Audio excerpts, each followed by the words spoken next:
ప్రతి నెల 5,000 పెట్టుబడి పెట్టడం ద్వారా 6 కోట్లు ఏ విధంగా సంపాదించాలో నేనైతే ఈ వీడియోలో ప్రాక్టికల్గా స్క్రీన్ రికార్డింగ్ చేసి మరీ చూపించబోతున్నా. సో ఈ వీడియోని లాస్ట్ వరకు చూడండి. అంతేకాకుండా ఇంతవరకు ఈ ఛానల్ని సబ్స్క్రైబ్ చేసుకోకపోతే ఇప్పుడే సబ్స్క్రైబ్ చేసుకోండి. నేను మీ కౌశిక్ మరిడి.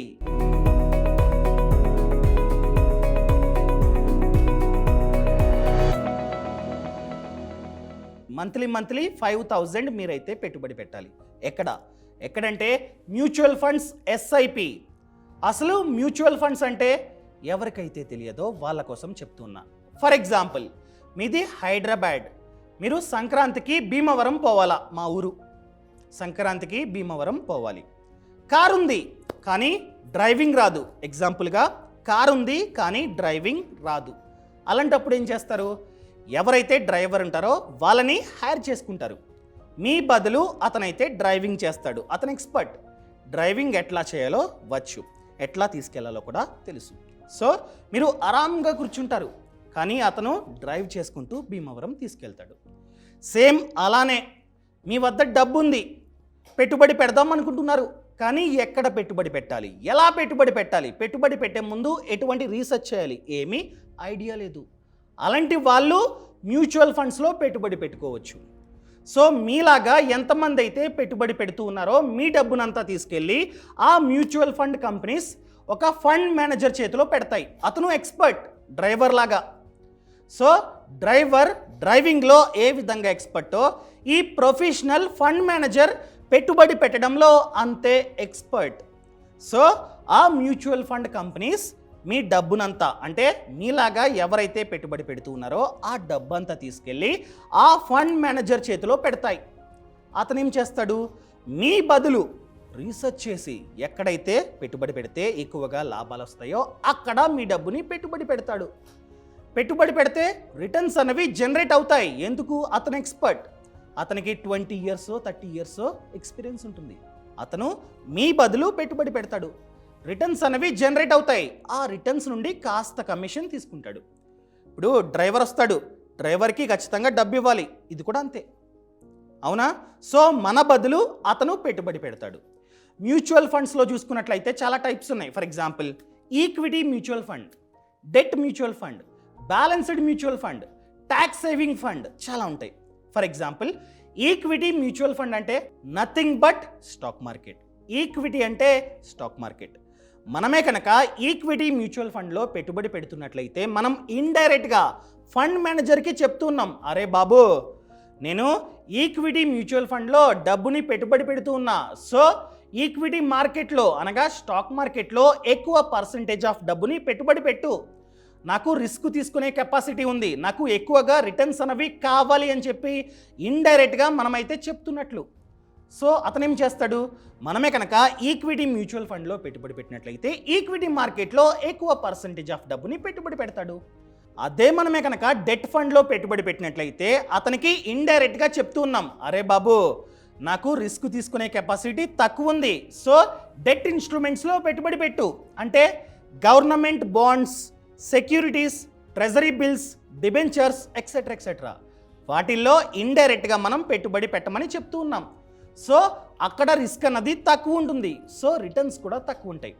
అదే బ్యాలెన్స్డ్ ఫండ్ అంటే అక్కడ కాస్త ఇక్కడ కాస్త, అంటే యావరేజ్గా ఈక్విటీలో కొంచెం, డెట్లో కొంచెం, 50% 50% ఆ విధంగా పెట్టుబడి పెడతాడు.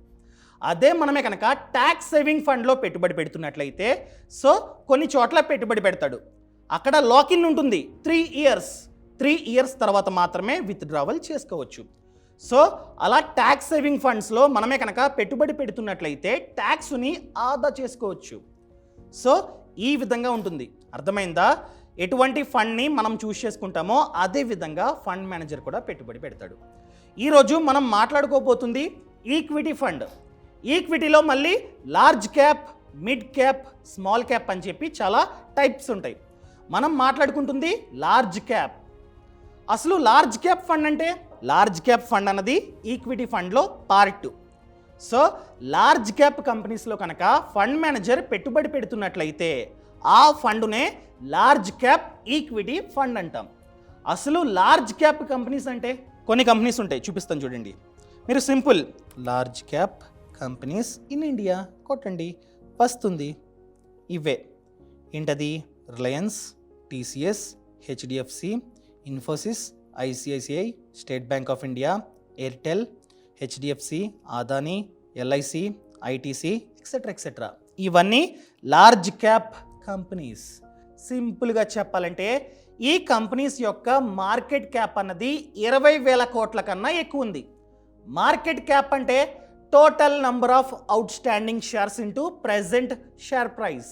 అంటే ఈ కంపెనీకి టోటల్గా ఎన్ని షేర్స్ ఉన్నాయి ఇంటూ ప్రస్తుత షేరు ధర కొడితే ఎంతైతే వస్తుందో అదే మార్కెట్ క్యాప్. అది 20,000 కోట్ల కన్నా ఎక్కువ ఉంటే వాటిని లార్జ్ క్యాప్ కంపెనీస్ అంటాం. ఫండ్ మేనేజర్ కనుక ఆ కంపెనీస్ యొక్క స్టాక్స్ని ఎక్కువగా కొంటున్నట్లయితే ఆ ఫండ్స్నే లార్జ్ క్యాప్ ఫండ్స్ అంటాం. సో మనం లార్జ్ క్యాప్ ఫండ్స్ గురించి మాట్లాడుకుంటూ ఉన్నాం. ఇంకా సింపుల్గా చెప్పాలంటే ఎన్ఎస్సి, బిఎస్సిలో టాప్ 100 కంపెనీస్ అంతే. సో వాటిల్లో మనమైతే పెట్టుబడి పెట్టేటట్టు ప్లాన్ చేసుకుంటే మంచిది. ఎందుకంటే లాంగ్ టర్మ్లో ఎక్కువగా రిటర్న్స్ అనేవి జనరేట్ అవుతాయి. మనం మ్యూచువల్ ఫండ్స్లో 2 విధాలుగా పెట్టుబడి పెట్టుకోవచ్చు. ఒకటి లంసమ్, ఇంకొకటి ఎస్ఐపి. లంసమ్ అంటే ఫర్ ఎగ్జాంపుల్ మీ వద్ద ఆల్రెడీ డబ్బు ఉంది, 1,00,000 ఫర్ ఎగ్జాంపుల్, డబ్బుని సేవ్ చేసుకున్నారు. ఆ డబ్బుని ఒకేసారి ఈ ఫండ్స్లో పెట్టుబడి పెట్టుకోవచ్చు. ఒకేసారి పెట్టుబడి పెడతారు. సో ఫండ్ మేనేజర్ మీ బదులు రీసెర్చ్ చేసి మళ్ళీ రీఇన్వెస్ట్మెంట్ చేస్తాడు. ఇంకొకటి ఎస్ఐపి అనగా systematic investment plan. So SIP అన్నది వే ఆఫ్ ఇన్వెస్ట్మెంట్ చేసే విధానం, కానీ అది ఇన్వెస్ట్మెంట్ కాదు. అర్థమైందా? చాలామంది మ్యూచువల్ ఫండ్ వేరు, ఎస్ఐపి వేరు అనుకుంటూ ఉంటారు. కానీ ఎస్ఐపి అంటే వే ఆఫ్ ఇన్వెస్ట్మెంట్. మనం ఎస్ఐపిని ఆర్డీలో చేసుకోవచ్చు, పీపీఎఫ్లో చేసుకోవచ్చు, అదేవిధంగా మ్యూచువల్ ఫండ్లో కూడా చేసుకోవచ్చు. అంటే ఏంటి? మంత్లీ ఇంత అమౌంట్ పలానా తారీఖున పెట్టుబడి పెట్టు అని చెప్తున్నట్లు ఎస్ఐపి అంటే సింపుల్. మంత్లీ ఫర్ ఎగ్జాంపుల్ మీ జీతం 30,000, మీ ఏజ్ 25, సో మీకు టేక్ హోమ్ జీతం 30,000. సో మంత్లీ 5,000 మీరైతే మ్యూచువల్ ఫండ్లో పెట్టుబడి పెడతాం అనుకుంటున్నారు. ఎస్ఐపిని చూస్ చేసుకున్నట్లయితే monthly particular date, for example జీతం 1వ తారీఖు వస్తుంది. సో థర్డ్న మీరు ఎస్ఐపి పెట్టుకోండి. అమౌంట్ వచ్చేసి 5,000. ఆ విధంగా 5,000 థర్డ్న మంత్లీ ఎవ్రీ మంత్ కట్ అయ్యి ఆటోమేటిక్గా మ్యూచువల్ ఫండ్లో ఇన్వెస్ట్మెంట్ అయిపోతుంది. అర్థమైందా? లంసమ్ అంటే ఒకేసారి మనమే చేసుకోవాలి. ఎస్ఐపి అంటే ఆ అమౌంట్ని ఎంతైతే పెడతామో, ఎటువంటి ఫండ్లో ఎస్ఐపిని పెడతామో ఆ తారీఖున ఆ అమౌంట్ ఆ ఫండ్లో ఇన్వెస్ట్మెంట్ అయిపోతుంది ఆటోమేటిక్గా. మీ బ్యాంక్ అకౌంట్ నుండి కట్ అయ్యి ఆటోమేటిక్గా ఇన్వెస్ట్మెంట్ అయిపోతుంది. ఇంకా డైరెక్ట్గా టాపిక్, మంత్లీ ఎంత? 5,000. ఎక్కడ పెట్టుబడి పెట్టాలి? మంచి ఫండ్, అది కూడా లార్జ్ క్యాప్ ఫండ్ చూస్ చేసుకోండి. ఆల్రెడీ చాలా వీడియోస్ చేశా. ఆ వీడియోస్లో మంచి ఫండ్ని ఏ విధంగా చూస్ చేసుకోవాలో చెప్పా. వీడియోస్ లింక్ అన్నది కింద డిస్క్రిప్షన్లో ఉంటుంది, చూడండి. అలాంటి మంచి ఫండ్ని చూస్ చేసుకొని మంత్లీ 5,000 నేను ఓపెన్ చేస్తున్నాను. చూడండి, ఎస్ఐపి క్యాలిక్యులేటర్ కొట్టా, ఏదో ఒకటి ఓపెన్ చేస్తున్నా, ఏదైనా పర్లా ఓపెన్ చేద్దాం. మంత్లీ ఎంత? 5,000. ఇక్కడ రిటర్న్స్ దాని గురించి చెప్పాలి. సో గత 40 ఇయర్స్గా సెన్సెక్స్ నిఫ్టీ చూసుకున్నట్లయితే మంచిగా గ్రోత్ అన్నది అవుతూ వచ్చాయి. రిటర్న్స్ చూసుకున్నట్లయితే యావరేజ్గా 14% లేదా 15 ఆ విధంగా రిటర్న్స్ని ఇచ్చాయి. ఎప్పటి నుంచి? గత 40 ఇయర్స్గా అవి 14% వరకు రిటర్న్స్ని జనరేట్ చేశాయి. మనం 14 కాదు, 15 కాదు, 12 తీసుకుందాం, ఓకేనా? 12%. చూడండి, నేను అగ్రెసివ్ మీద పెట్టా. అగ్రెసివ్ అంటే మనం కనుక లార్జ్ క్యాప్ ఫండ్స్ని చూస్ చేసుకున్నట్లయితే అగ్రెసివ్లో 12% రిటర్న్ని జనరేట్ చేస్తాయి అని చెప్పి వాళ్ళే చెప్తున్నారు. ఇంకా టెన్యూర్ ఎంత?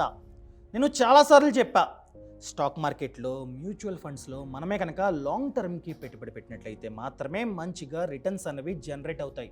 లాంగ్ టర్మ్ అంటే 10 ఇయర్స్, 20 ఇయర్స్, 30 ఇయర్స్, 40 ఇయర్స్ ఆ విధంగా ప్లాన్ చేసుకోవాలి. ఫర్ ఎగ్జాంపుల్ 40 ఇయర్స్ వేద్దాం.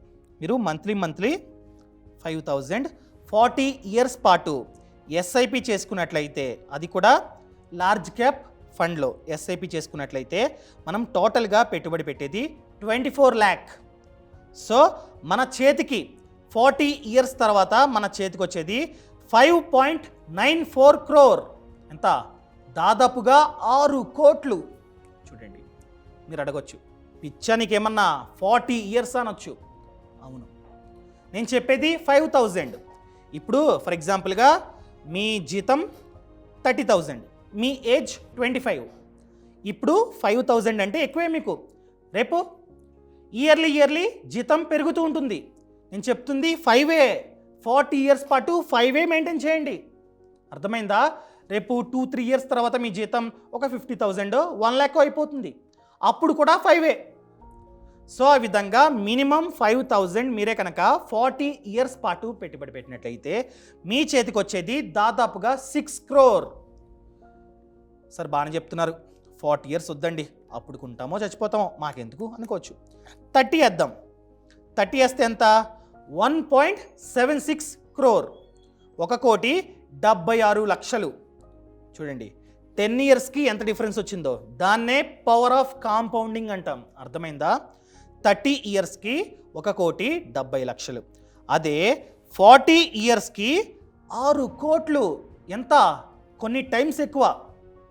అదే బాగానే చెప్తున్నారండి, 20 years చాలు అనుకున్నట్లయితే 50 లక్షలు. అర్థమైందా? అదే 10 years పెట్టుకుంటే 11 లక్షలు. సో నేను చెప్పేది ఏంటంటే పెట్టేసి ఉంచేయండి తీయకుండా. అలా ఉంచుకున్నట్లయితే 40 yearsకి మీకు ఏకంగా 6 కోట్లు వస్తాయి. లేకపోతే నా జీతం ఎక్కువ అండి, సో నేను మంత్లీ 10,000 పెట్టుబడి పెడతా అనుకున్నట్లయితే 40 years పాటు పెట్టుబడి పెట్టినట్లయితే 11 crore వస్తాయి. అదే నేను ఎక్కువ పెట్టుబడి పెడతాను కదా, సో 40 years వద్దు 30 years అనుకున్నట్లయితే 3 కోట్లు 3.5 కోట్లు. అర్థమైందా? మనం 10,000 మంత్లీ 30 years పాటు పెట్టుబడి పెట్టినట్లయితే 3.5 కోట్లు. అదే 40 years పాటు పెట్టుబడి పెట్టినట్లయితే దాదాపుగా 12 కోట్లు. Power of compounding. ఈ విధంగా ప్లాన్ చేసుకోండి. అర్థమైందా? నేను చెప్తుంది ఏంటి? 5,000. రేపొద్దున మీ జీతం 1,00,000 అవుతుంది. 1,00,000లో 30% సేవ్ చేయాలి. అంటే 30,000 సేవ్ చేస్తారు. 30,000 వివిధ ప్లేసెస్లో పెట్టుబడి పెట్టుకోండి. 30,000లో కేవలం 5,000 మాత్రం ఇక్కడ పెట్టుబడి పెట్టండి. రిమైనింగ్ 25,000 మీ ఇష్టం. ఈ విధంగా మనమే కనుక 40 years పాటు పెట్టుబడి పెట్టినట్లయితే దాదాపుగా మనకైతే 6 కోట్లు వస్తాయి. తమ్నేల్లో ఏం పెట్టానో అదే చెప్పా. ఎప్పుడైతే రిటర్న్స్ అనేవి 12% జనరేట్ అవుతాయో అప్పుడు. గత 40 సంవత్సరాలుగా నిఫ్టీ, సెన్సెక్స్ అనేవి బాగానే గ్రో అయ్యాయి. సో మనకి 15% వరకు రిటర్న్ని జనరేట్ చేసాయి. దానికంటే తక్కువ 12% వేసుకున్నా. సో నా ప్రకారంగా ఫ్యూచర్ అంటే ఇండియా వచ్చే 40 సంవత్సరాలు బాగానే ఉంటుంది. బాగానే ఉంటే ఖచ్చితంగా 12% ఏంటి అంతకంటే ఎక్కువగా రిటర్న్స్ అనేవి జనరేట్ అవ్వచ్చు. సో ఫ్యూచర్లో ఖచ్చితంగా జనరేట్ అవుతాయి అని చెప్పుకోవచ్చు. మీరే కనుక మ్యూచువల్ ఫండ్స్ గురించి పూర్తి సమాచారాన్ని తెలుసుకుందాం అనుకున్నట్లయితే ఫ్రీడమ్ యాప్ లింక్ అన్నది కింద డిస్క్రిప్షన్లో ఉంది. యాప్లో చూసుకున్నట్లయితే మ్యూచువల్ ఫండ్ కోర్స్ ఉంది. ఆ కోర్స్ వచ్చేసి 8 hours. ఆ కోర్స్ని చూసినట్లయితే మీకు ఫుల్ క్లారిటీ వస్తుంది. సో ఇప్పుడే ఫ్రీడమ్ యాప్ని app store or play store నుండి డౌన్లోడ్ చేసుకోండి. యాప్ లింక్ అన్నది కింద డిస్క్రిప్షన్లో ఉంది. Thank you so much. Thanks for watching. Jai Hind.